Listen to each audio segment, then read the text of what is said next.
Welcome to Women of Valor, week 14. Today, we study the book of Esther, which begins around 483 BC. That's when King Xerxes, son of Artaxerxes, Ahasuerus, I think his actual name is, that's when he begins his reign. So this book is important to our day-to-day lives because even though God's name is not mentioned here directly, this book screams testimony. It screams intervention, deliverance, and salvation. So as many of you know, if you've studied the book of Esther, it doesn't begin with Esther. It actually begins with Queen Vashti. So we aren't given much of a backstory on Queen Vashti, but through some digging, she's actually the descendant of King Nebuchadnezzar. I think that's her grandfather, if I'm not mistaken. So she comes from a line of royalty, unlike Esther, who did not. She was orphaned. So we are briefly introduced to her in chapter 1, and we know that she was tended to by 7 eunuchs and female attendees. The 7 eunuchs are named, and I love that they're named because we see later on in the chapter that those are the very same eunuchs that attended to Queen Esther, right? And you see how they didn't treat Esther any differently. So I love that they're named for their position and their loyalty to the queens. So Queen Vashti was summoned by the king during a time when both of them were holding feastings and banquets. And the men feasted with the men and the women feasted with the women. She was summoned by her husband, the king, and she refused. And it angered him so much that he sought to make an example out of her. Yeah, but he not before he had these people whispering in his ear. You got it. You got it. This is the part of the story that's so important for a few reasons. It shows the king's temper, right? Because even when he was in good spirits, it said he was in good spirits after all these days of feasting and drinking. But a simple denial cost her the status of a queen. She was made an example of, not just to the people around her, but to the 127 provinces that were under his thumb. You don't cross the king, even if you're the wife that's subject to his discipline, right? So the king consulted those that were closest to him, as you said, Lucy, and they suggested that pretty much he divorce her and make an example out of her. Watch who is in your husband's ear. That's exactly what that says. Watch who is in your husband's or anyone else. Watch who's in your ear, period. Mm-hmm. But there's always somebody trying to take you, Mm-hmm. Yep, exactly. It's always somebody plotting and planning and looking out for their own position, right? Because her rejection of his request showed disorder. Because how can you rule a land if even your wife disobeys your command? So it wasn't just like, oh, she needs to be submissive to everything. It showed that he didn't have his house in order. That's what that revealed. But on the other side, these men who had his ear, not only did they not have compassion in them, they were concerned about their own positions. They were all intoxicated. Well, that too, right? You got that. But there's a few times in these 10 chapters that the king asks for counsel. And he does it. He doesn't do anything differently. He says, yeah, whatever you want, write it down.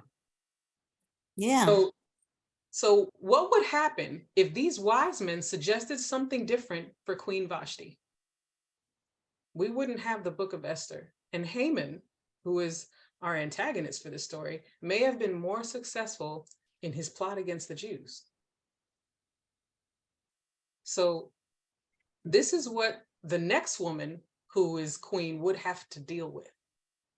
So it's at this point that we're introduced to Esther. And so I just want to read a little bit of her introduction. We'll read together. I'm going to read starting in chapter 2, verse 7, but we're going to catch up again in, I think, chapter 8. But in chapter 2, 7, it says, and Mordecai had brought up Hadassah, that is Esther, his uncle's daughter, for she had neither father nor mother. The young woman was lovely and beautiful. And when her father and mother died, Mordecai took her as his own daughter. So this was his cousin. So it was when the king's command and decree was heard, and when many young women were gathered at Shushan the citadel under the custody of Haggai, that Esther was also taken to the king's palace into the care of Haggai, the custodian of the women. Now the young woman pleased him, and she obtained his favor, so he readily gave her beauty preparations to her, besides her allowance. Then seven choice maidservants were provided for her from the king's palace, and he moved her and the maidservants to his best place in the house of the women. Esther had not revealed her people or family, for Mordecai had charged her not to reveal it. And every day Mordecai paced in front of the court of the women's quarters to learn of Esther's welfare and what was happening to her. Each young woman's turn came to go into King Ahasuerus after she had completed 12 months preparation according to the regulations for women.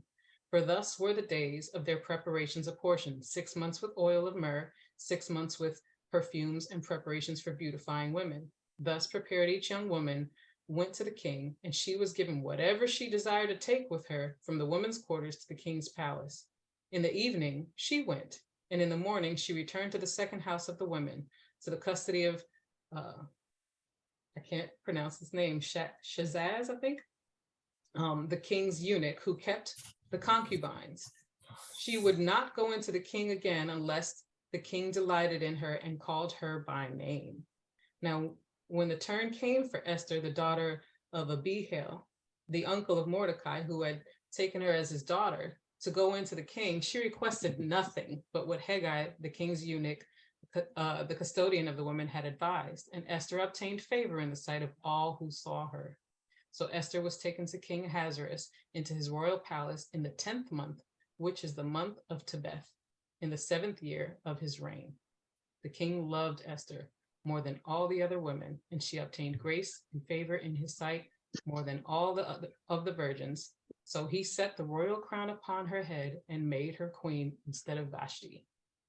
So that is the introduction that we have to Queen Esther. So her Jewish name, if you caught in the beginning of that, is Hadassah. And that means myrtle, as in reference to like the myrtle tree. And that it produces a flower that looks like a starburst. We know her as her Persian name, Esther, which means star. So there may be some correlation there. There might not be, but that's the difference between her two names. So we know that the virgins of his 127 provinces were brought to compete against each other for the position of queen after he removed Queen Vashti. And a year of beauty treatments. First of all, who doesn't want that? I mean, come on, a year of pampering. Like, go ahead, and my job is to be taken care of and prepared. That sounds pretty amazing, except if you weren't selected as queen, you were placed into the harem. And you went in as a virgin, right? So that meant no husband, no future family. This was your life. So one of two positions, and it was almost like winning the lottery there. Except we don't play the lottery, and this is not a game. This is definitely someone's life. So, so yeah, she was either going in with these beauty royal treatments to be a wife, or to be a concubine without a name. And so what do we know about Esther? She was Jewish. Her parents passed away when she was young, and she was living with her cousin who raised her like his own daughter. She was extremely beautiful, and she was loyal to Mordecai, loyal to her people, even when she was asked to conceal her identity. And so Mordecai was known in the king's court as an official, but no one knew about Esther and their relation. And I found that pretty interesting because she was of the age to marry. If not, they wouldn't have brought her to be considered, right? She wasn't betrothed to anyone. And so this speaks to God's timing, which is extremely important in this. And because it's 10 chapters, I'm going to do my best to condense it so that we're not here all night. But when the king saw her, he was taken with her, and he placed the crown on her head, right? for such a time as this to save her people. And she didn't know it, and he didn't know it, but God's timing is everything. So in the middle of this book, or actually quite early, we're introduced to a feud between her cousin, Mordecai, who raised her like his own daughter, and Haman. And at one time, Mordecai uncovered a plot on the king's life and delivered that word through Esther. So if Esther wasn't queen at the time, how far would that word have been taken? Can't hear you, Diane. You're muted. Not very. Yeah, not very far. Not very far. How much would his word have been trusted? So the word to save the king's life came from Mordecai and through Esther, and it was recorded in the king's records. And that was pretty key for what ended up eventually happening. So somewhere along the lines, Haman, who let's spend a minute or two on that. He was a descendant of King Agag. He was an Agagite, and they were known as the enemy of the Jewish people. And it was only through the disobedience of King Saul, yes, that one of them escaped. And I always wonder if, and this is just me, this is definitely not biblical, but because the Agagites always were known as an enemy of the Jews, as those who were trying to destroy the Jews, I always wondered if Hitler came from a lineage of the Agagite people. So that's just my own mind toying around. That is definitely not biblical reference, but as you see, or if you read through the book of Esther, Haman didn't just choose to destroy Mordecai, he wanted to destroy all of the Jews. And that sounds very familiar. So when I was looking at that particular chapter about Saul, and he was supposed to kill, everybody was supposed to die, and you're not supposed to take anything with, from them. And, that really annoyed the Lord because they did. But anyway, the whole thing is when Samuel came and he took the sword and chopped off the guy's head.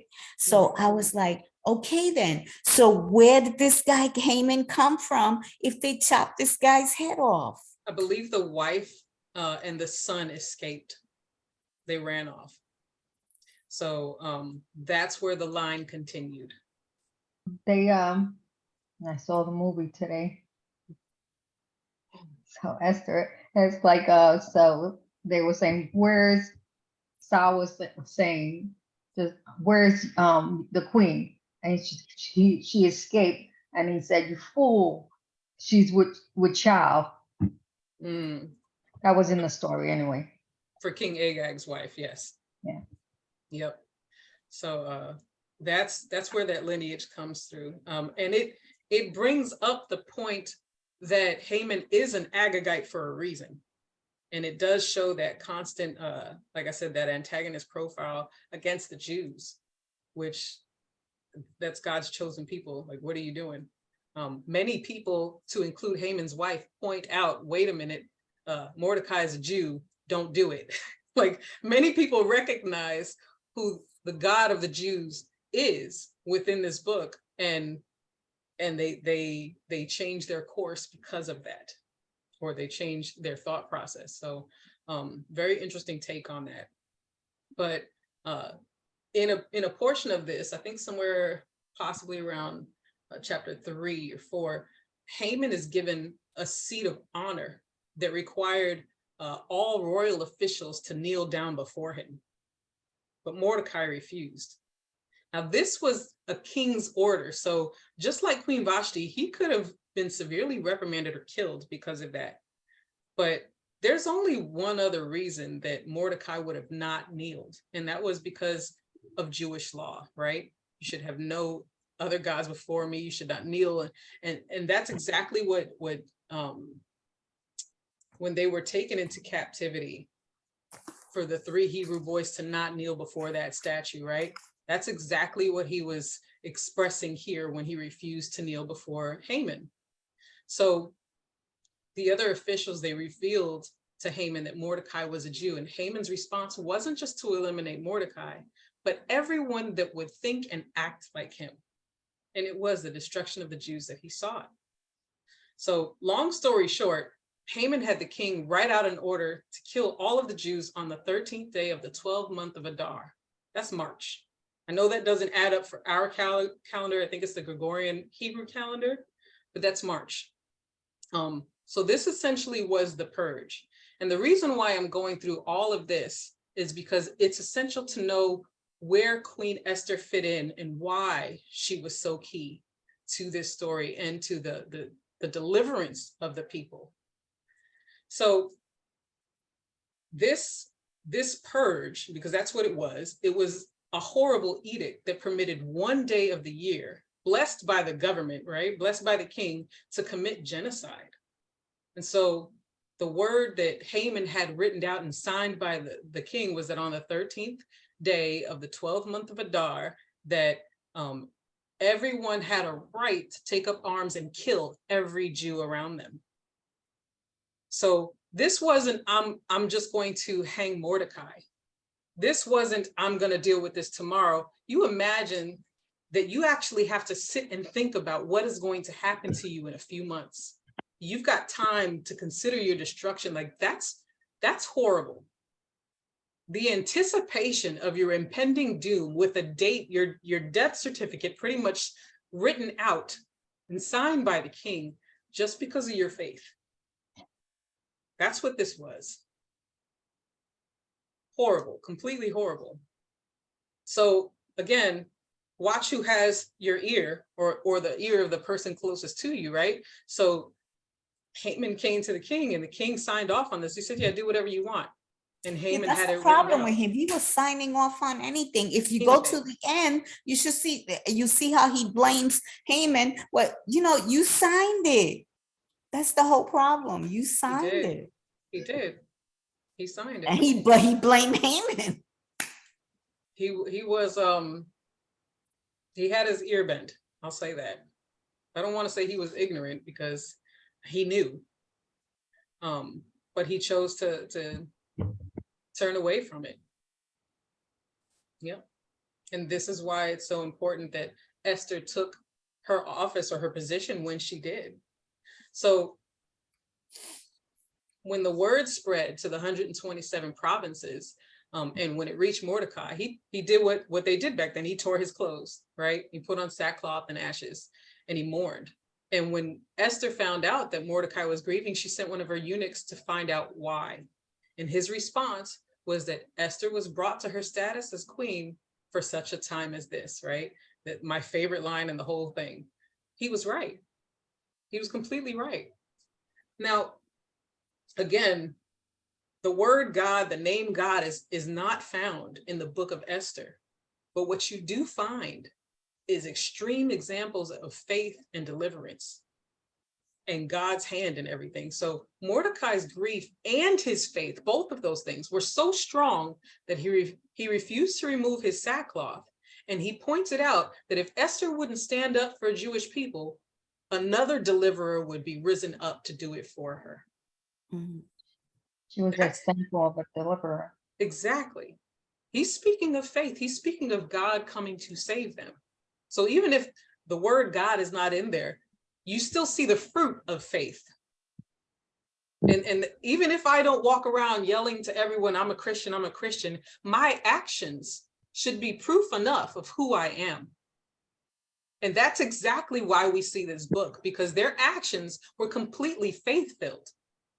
So as women of valor, people should see the God in you, no matter where you go and no matter what else you say or don't say.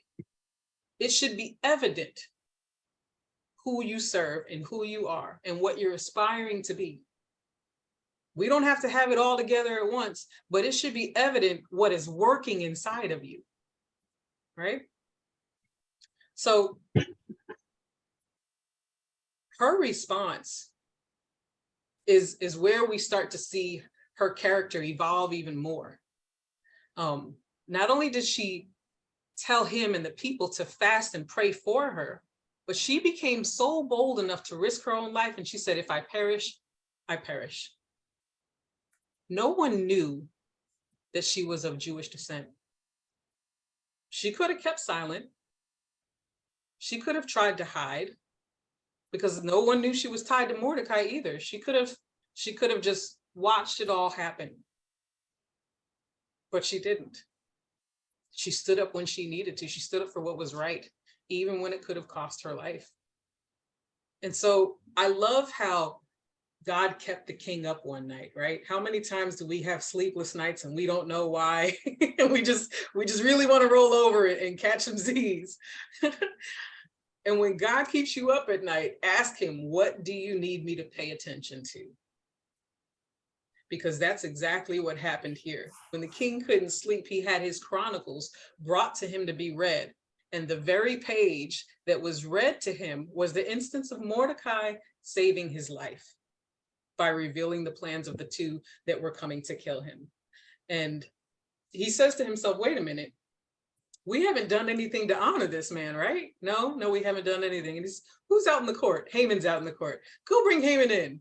Haman, what should we do to honor somebody? Well, you should give him a royal robe and put him on a royal horse, one that you've already ridden in, a robe that you've already worn, and have it declared, this is a man that the king is honoring. Great, do that for Mordecai. And he was furious because he thought in his greed and his pride that was what he was going to receive. Haman thought, okay, he's asking me what I should do for me because I'm such a special guy. Wrong answer. So when I love how God sets this up, because it says, thou preparest the table for me before my enemies, right? Man, Haman was going in there to further destroy Mordecai specifically, even erecting a pole of 50 cubits up next to his house, not down the block, on his property, said, I want to see this man dead in front of me right now.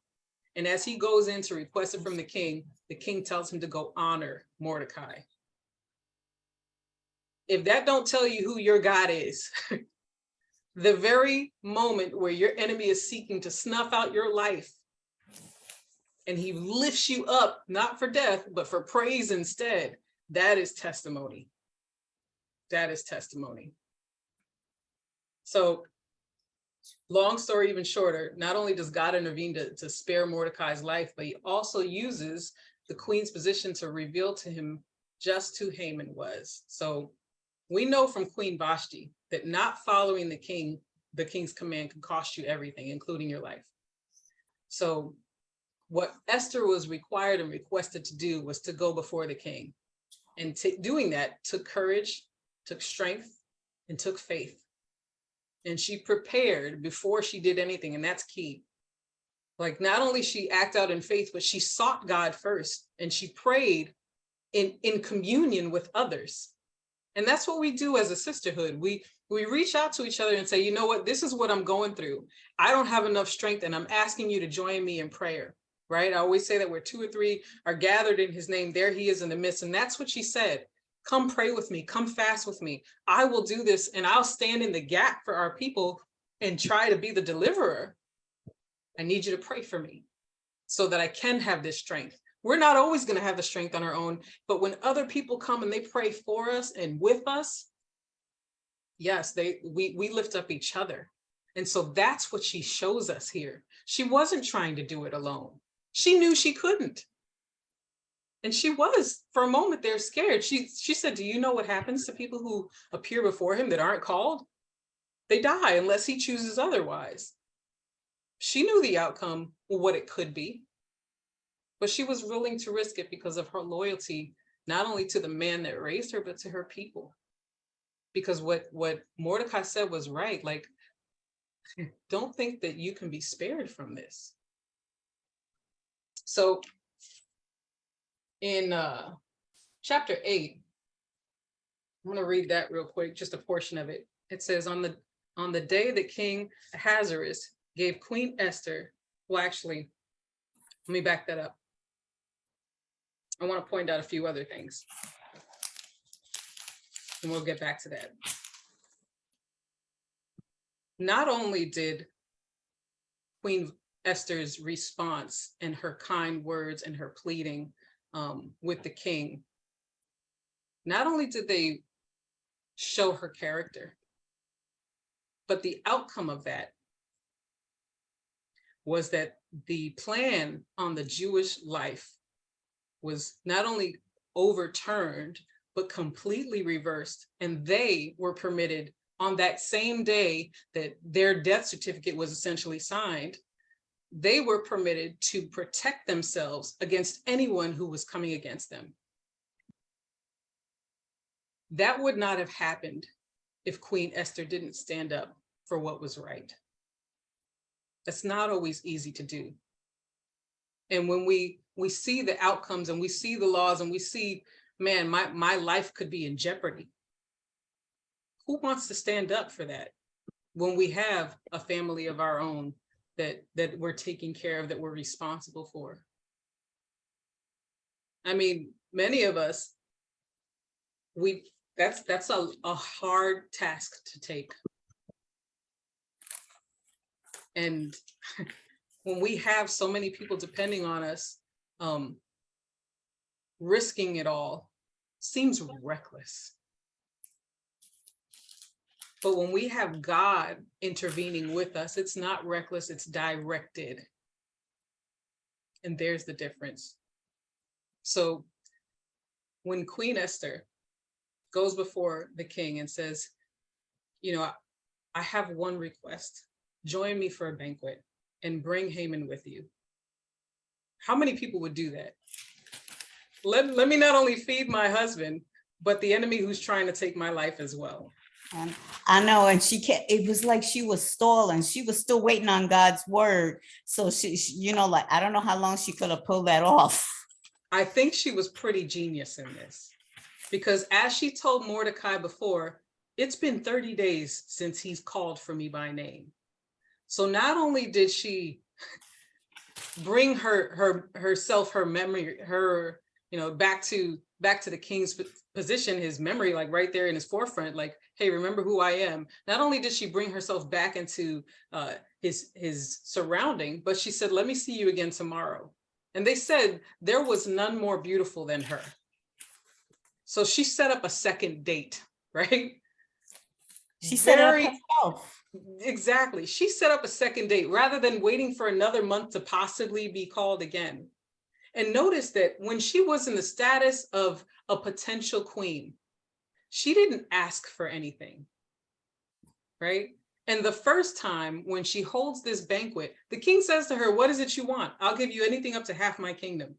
She goes, nothing. Everybody that had come before the king had requested something. She did not. She says, nope, can I see you again tomorrow? Yeah, you got it. I'll see you tomorrow. Genius, completely genius. She was establishing her character in front of the king, who rarely saw her.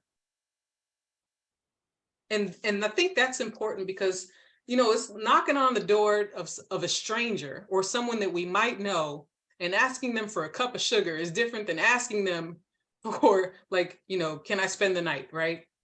Can I have your paycheck? Way different. She was establishing her character with him by saying, I don't have any intentions just to spend time with you. And so on the second night of that banquet, and he says, please let me know what you want. Okay, here's what I want. I just want to live. I'm just asking you for my life. And he's confused. What do you mean you're asking me for my life, for your life? I'm asking you for my life and the life of my people. Had we been sold as slaves, I wouldn't even brought this to your attention. How bold is that? I wouldn't even bothered you if I was just sold as a slave. But my life is at jeopardy. And when he asks who dared do this, and she points out Haman, she's established herself in those few nights where she's come before him asking for nothing but just the company of her king and her life. Haman had been by the king's side for quite some time, years, because by this time I believe it was the 7th year that he was reigning. And when we were first introduced to this story, it was during his 3rd year of reigning. So Haman was around the king for quite some time before Esther even became queen. So it is at the word of his queen that he realizes what happens and who Haman really is. Your character will be brought to light one day, and it will be subject to court. And this is exactly what happened. And I find it so interesting that it didn't take him but 2 seconds to defend his queen. Now, Queen Vashti, she completely cut ties and made herself an example in the wrong way. Because what that said to all women is, it's okay to do this. And that's exactly the example they didn't want. She did show us women to stand up, but we don't have any more answers as to why she said she wasn't going to come or what was going on. We just don't when it comes to Queen Vashti. But Queen Esther, we know that she not only came from a humble beginning as an orphan, but she requested nothing. She didn't ask for anything. She could have completely flipped script and said, I'm queen now, give me everything I want. Half your kingdom? Got it. Thank you. You offered, I'm going to take it. She didn't. She wasn't greedy. She was mindful of everyone around her to the point where she begged for their lives. And he honored that. So here's where I'll read chapter 8. It says, on that day, King Ahasuerus gave Queen Esther the house of Haman, the enemy of the Jews, and Mordecai came before the king, for Esther had told how he was related to her. So this is where we finally find out, or where the king finally finds out that Mordecai is her cousin, right? Because Haman was impaled on the very pole that he had set up for Mordecai for what he did or was trying to do to Queen Esther and her people. So now Haman's estate is given to Esther, and Esther hands it over to her cousin. It says, so the king took off his signet ring, which he had taken from Haman, and gave it to Mordecai, and Esther appointed Mordecai over the house of Haman. Now Esther spoke again to the king, fell down at his feet, and implored him with tears to counteract the evil of Haman the Agagite and the scheme which he had devised against the Jews. And the Jews held out, and the king held out the golden scepter toward Esther. So Esther arose and stood before the king and said, if it pleases the king, and if I have found favor in his sight, and the thing seems right to the king, her wording is important, right? And I am pleasing in his eyes, let it be written to revoke the letters devised by Haman, the son of Hammedatha, the Agagite, which he wrote to annihilate the Jews who are in the king's provinces. For how can I endure to see the evil that will come to my people? Or how can I endure to see the destruction of my countrymen? Then King Ahasuerus said to Queen Esther and Mordecai the Jew, indeed, I have given Esther the house of Haman, and they have hanged him on the gallows because he tried to lay his hands on the Jews. You yourselves write a decree concerning the Jews as you please in the king's name, and seal it with the king's signet ring. For whatever is written in the king's name and sealed with the king's signet ring, no one can revoke. So the king's scribes were called at that time in the 3rd month, which is the month of Sivan, on the 23rd day, and it was written according to all that Mordecai commanded to the Jews of the satraps, the governors, and the princes of the provinces from India to Ethiopia, 127 provinces in all, to every province in its own script, to every people in their own language, and to the Jews in their own script and language. And he wrote in the name of King Ahasuerus, sealed it with the king's signet ring, and sent letters by couriers on horseback riding on royal horses bred from swift steeds. By these letters, the king permitted the Jews who were in every city to gather together and protect their lives, to destroy, kill, and annihilate all the forces of any people or province that would assault them, both little children and women, and to plunder their possessions. On the day in all the provinces of King Ahasuerus, on the 13th day of the 12th month, which is the month of Adar, a copy of the document was to be issued as a decree in every province and published for all people, so that the Jews would be ready on that day to avenge themselves on their enemies. The couriers who rode on royal horses went out, hastened and pressed by the king's command, and the decree was issued in Shushan, the citadel. So Mordecai went out from the presence of the king in royal apparel of blue and white, with a great crown of gold and a garment of fine linen and purple. And the city of Shushan rejoiced and was glad. The Jews had light and gladness, joy and honor. And in every province and city, wherever the king's command and decree came, the Jews had joy and gladness, a feast and holiday. Then many of the people of the land became Jews because fear of the Jews fell upon them. And I'll stop there. There's so much in every single chapter of this to dissect, but it would take forever to get there. So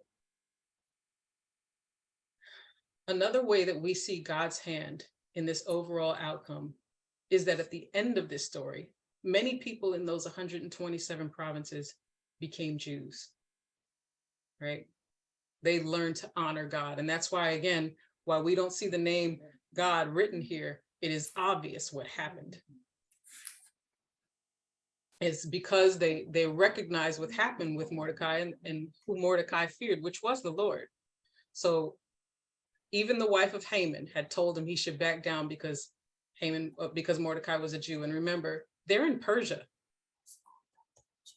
But the God of the Jews was known even in these circumstances.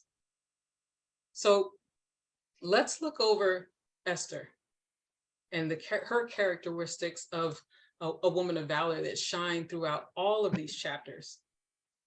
She spoke with wisdom when she addressed the king. And even when she was talking to Mordecai, she spoke truth, wisdom, concern. She was kind to her uncle and sought to bring him comfort when he was grieving, when he was wearing sackcloth, by sending him food and clothes. She fasted for the outcome of her people.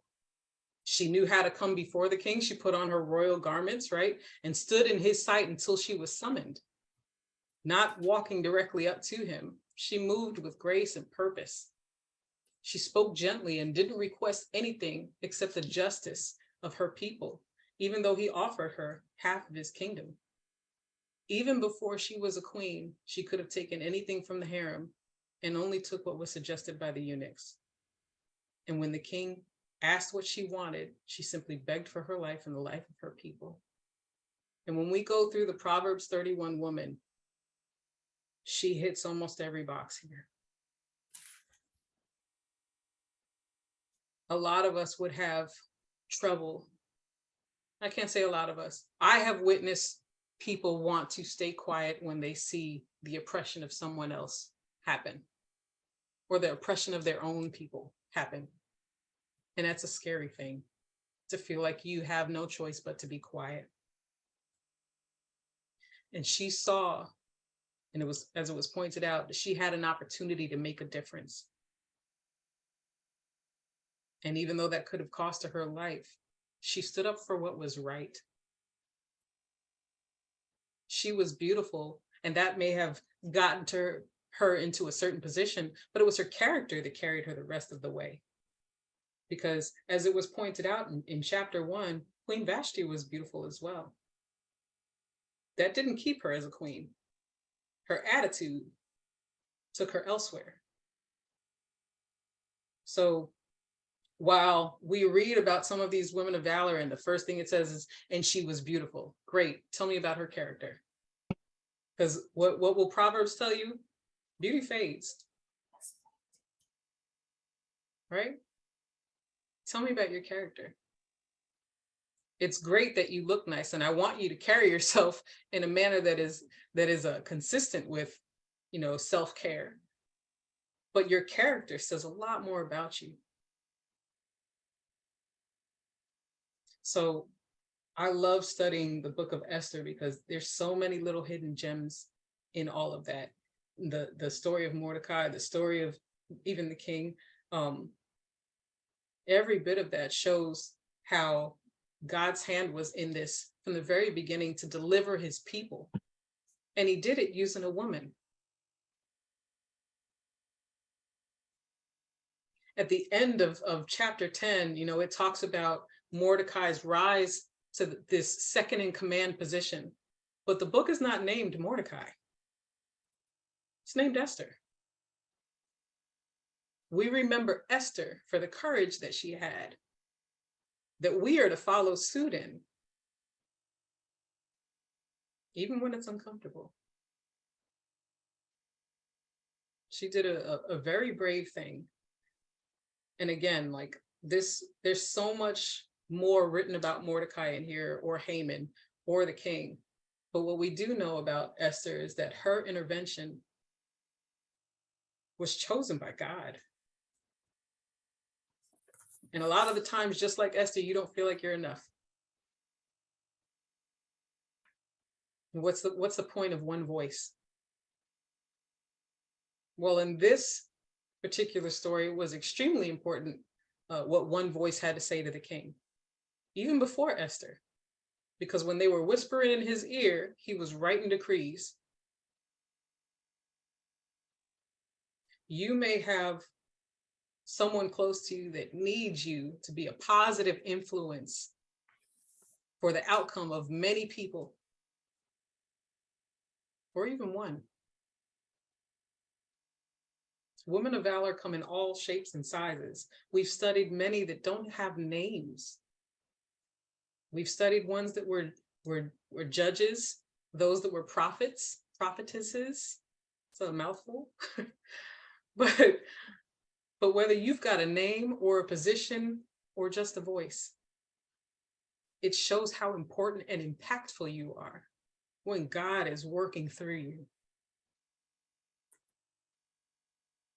And so, as we talked about last week, every single one of us is a woman of valor with a purpose.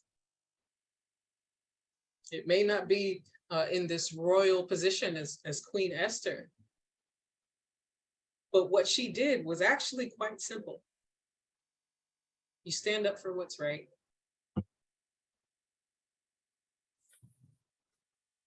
That in its own is enough. And let God do the rest. She said, if I perish, I perish. So what are your thoughts about Queen Esther?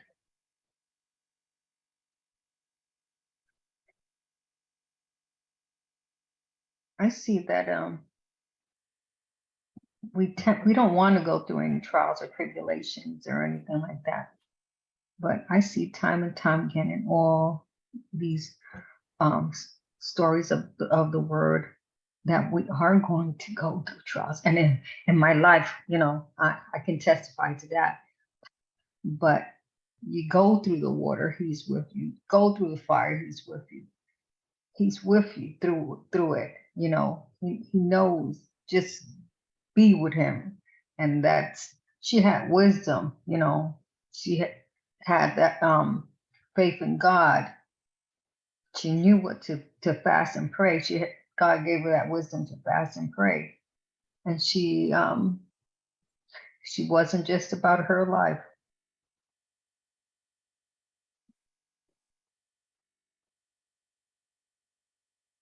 She could have very easily, once she was taken back to be considered either as a queen or for the harem as a concubine, she could have forgotten Mordecai and said, I've moved on. Thanks for taking care of me for all these years. Yeah, but God had a plan. Yeah. God's plan will prevail. Just like I said, just at such a time as this, we don't You think know, God we is have that. his name, put it this way, like you said, his name was nowhere to be found in those chapters, but his hand was all over the situation. It's not just a coincidence. Exactly. I see her standing as salvation. I see her Jesus, because she's salvation. My people will perish if I don't do this. Yeah, she was humble, and she knew that the path she traveled was not just for herself, but it was for her people as well. So the choices and decisions she made was not just for herself. She was selfless. Yep. How many of you would have done the same thing? You can't say that. Exactly. We don't know until we're in the fire. Mhm. Have you ever stood up for something that was needed to be corrected to save someone else? Yeah. Yeah. I'm a mother. Yeah. Mhm. Diane, you were getting ready to say?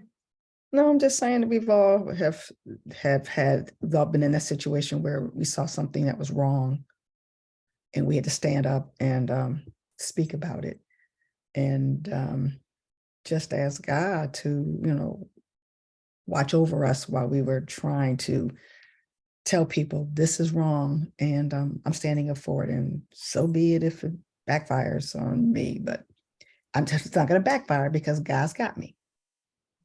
God has me. It also shows the relationship that her and Mordecai had.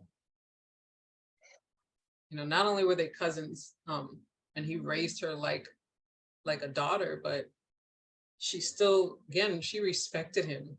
And she was loyal and she stayed loyal to him. Yeah. She loved him. She grieved with him. Yeah. These decisions to stand up, as you guys pointed out, like, you don't know until you're in the moment and that pressure is on. And it's that thing that, will anybody see the decisions going on inside of me? Because I feel like if the camera was on you, you may be a little more pressured to do what you know has to be done. But when you get the opportunity to hide in your decision and no one know, there's that risk there. She could have hidden her identity as a Jew. She could have hidden her relationship with Mordecai, and Mordecai could have died for Haman's schemes. But she wasn't out to just protect herself. And there was a time where I definitely had to defend the people that I was leading for a decision that was made, when they were trying to punish the 10 people that I was with. And I stood up and I said, you're wrong. None of what you're requesting to do to them is right. They didn't do anything wrong. They were following the law that you had previously set. So what is your purpose in punishing them? Who are you trying to make an example of? And they said, well, are you willing to take the paperwork for them? And I said, yeah, I'll sign it. They did not give me the paperwork at the end of the day. But I didn't feel bad for standing up for what needed to be done. And so you have two queens here in this story. Both are an example to follow or not follow, right? The first one, they did not want people to mimic her behavior. And the second one showed us how to come humbly, as you guys pointed out, humbly before someone, not with your head cocked and your chest puffed out, expecting. She didn't come expecting anything. And so when we look at our Proverbs 31 woman, our noble characteristics, she is taking care of other people around her when she didn't have to. She rose up early to pray and to fast. She didn't have to. And the way that she spoke to Mordecai, the way that she spoke to the king, even inviting Haman to that banquet, she acted in kindness. And each time she came to the king, she fell down before the king, showing honor to his position. She did not just walk in there. So she basically, fell down before the king each time and just, put her heart down, put her heart there. Right. And I find that what she did was so instrumental, because as Mordecai pointed out, if you don't do it, God will raise up someone else.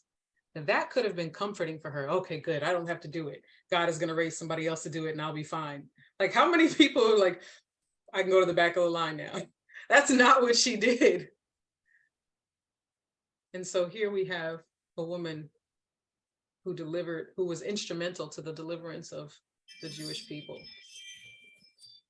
And so it doesn't matter who you are, what you are, where you come from. She didn't come from a royal lineage like Vashti. She came from a broken home. She had nothing to offer but her heart and her faith. And that was enough. And God used her. You don't have to have big titles. She ended up with one at the end, but she didn't start out that way. I was going to say that. I said God uses nothing.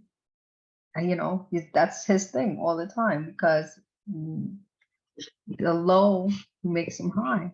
You know, the ones that you think are useless is the ones he used the most, because there's a prideful spirit in the other way. Yeah. My title, or I did this with mine, you know. But And another thing that this whole book screams is the last shall be first and the first shall be last. Yep. Because those who were of noble character and royal lineage were no more. And those who were from humble beginnings were elevated to the second position of the king and the queen. So God will change your circumstance if you just stay faithful. His hand is in everything.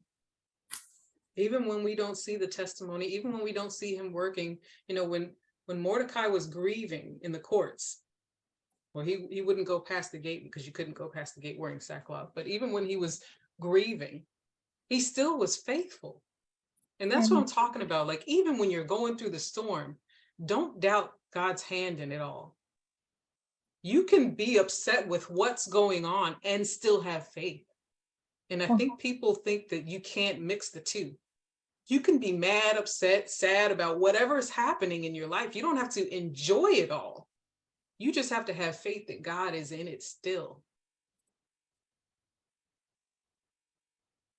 And that's a big takeaway. We are not going to have perfect days just because we are filled with Christ. We're not. We're going to be tested. We're going to have days where we are furious. I had one today. But it's how you act in your anger that shows the fruit of what's growing inside of you. Yep. You can be sad about what's happening to yourself or to your loved ones and still know that God is still present and still has the final say. And God had the final say in this story. And these aren't just stories, these are historical accounts. And so I love that they included this in the Bible, even though there are a lot of people that are mad because God's name is not written in there. But how can you ignore the evidence of God throughout every chapter of this book? Yeah. Queen Esther is a woman of valor for us to recognize. We don't worship her. We take a moment and we say, you know what? Here's an example of how to be Christ-like for a moment. Where do we see Christ in her? Where do we see Christ in the actions that were taken here? And it's the maintaining of faith. It is the seeking of whatsoever is pure and lovely, right? Just like we put in the chat today. And when we seek God's hand, like I said last week, God's hand is in everything.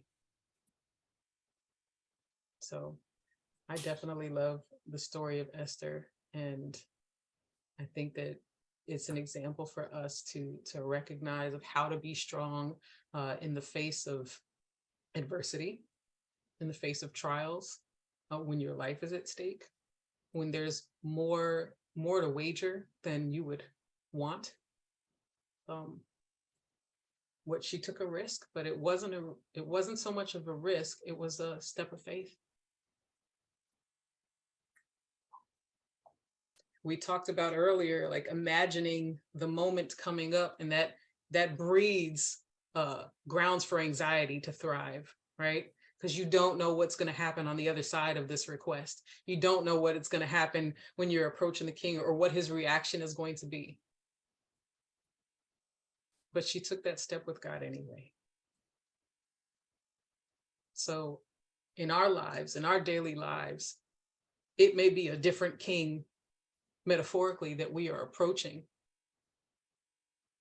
But when we take that step of faith, we have God with us and we say, I know what I'm doing is ordained by God. I am purposed by God for such a time as this. Take that step.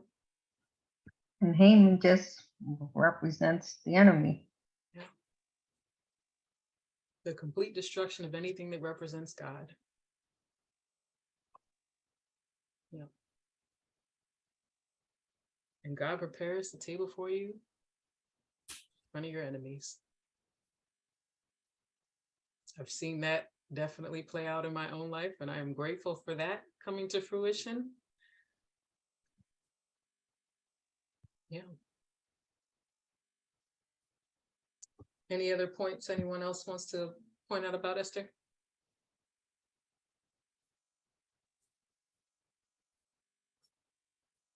All right, well, let's go into prayer requests.